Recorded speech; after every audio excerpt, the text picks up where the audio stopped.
Hello, so my name's Michael CONNEELY, and this video tells you about one of my Sacred West of Ireland tours. The actual tour is to the plateau, the Battlefield of Moytura, a tremendous time in Irish sacred history, tremendous learning from it. But this is the second step through the journey to the Battlefield of Moytura. And we're actually standing in front of Heapstown, Cairn, which is below the battlefield. It's in the most beautiful countryside. And just opposite us there's a cow and her little calf, but they don't seem to be too worried by us, fortunately. So what I want to show you now is Heapstown Cairn itself. So I'm going to rotate the camera, and there it is to the rear of that farmhouse. Okay, that was actually a Neolithic court tomb that has been covered over with stones in a mound, which happens to so many of them. But it is the place of a most important feature in the Battle of Moytura.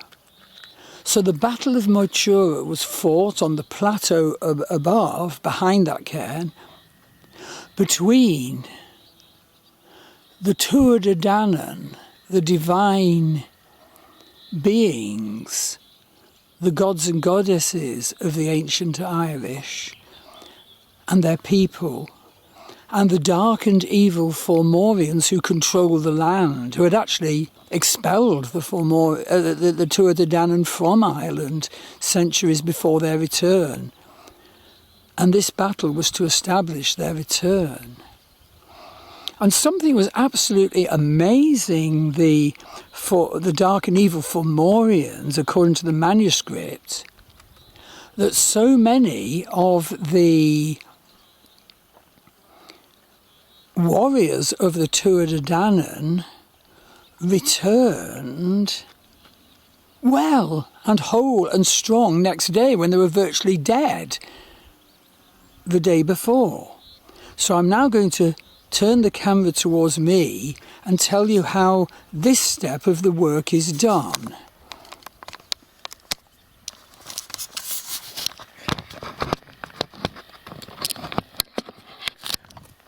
So basically, outside Heapstown Cairn,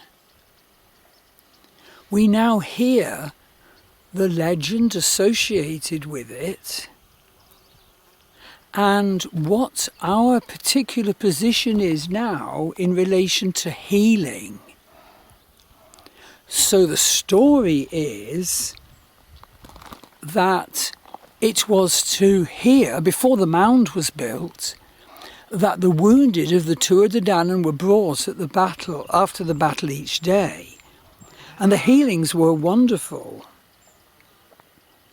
But the manuscript tells us there was a terrible fallout between the three healer gods. The chief one was Danaan. His son was Meach. His daughter was Eamid.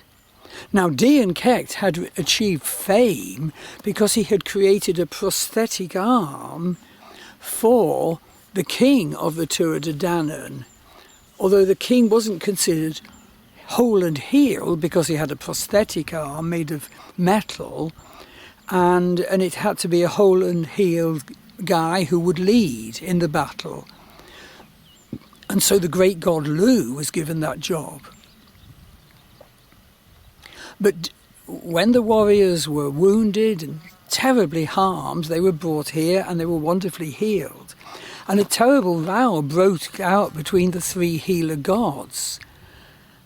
And you see, the position was that Eamid, especially, and also Meach, used natural healing methods, and particularly herbs.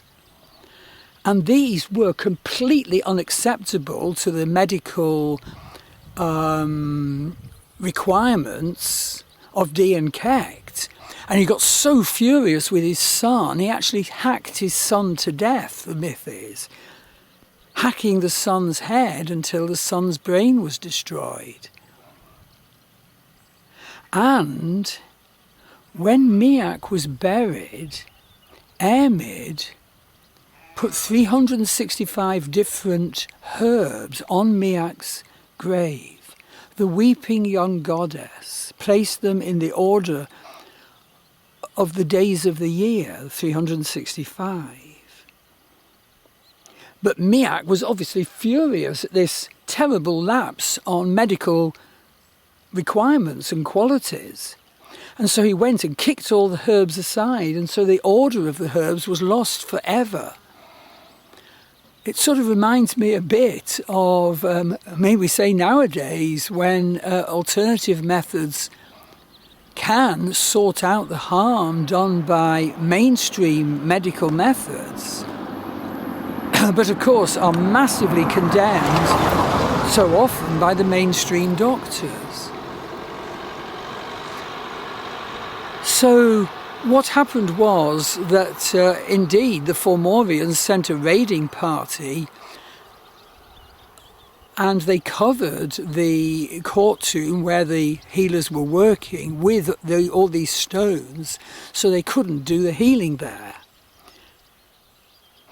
But this of course raises the issue of what healing method is each of us bringing to our major wounds.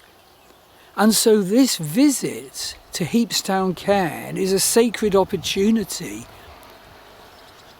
to do now and to repeat, having been on the tour. What are my major wounds, both bodily, karmic, psychological? Am I bringing any healing to them now? Am I bringing the right sort of healing? So this is what we now work on in sight of Heapstown Cairn, where such awful treatment was given to the herbalists. You can see the list of all my tours on my Druid Forest School website. That's the Druid Forest School website tours page. And it offers such wonderful opportunities for insight and physical and spiritual healing. There's quite a number of stops. The next stop after this is the actual battlefield of Moytura. And then we go to a particular Neolithic court tomb where we look at how the energies of the court and the tombs at either end actually divert Hartman and Curry negative energy lines. So get in touch with me and book a tour or two. Okay, we're now going to do the work, so thank you.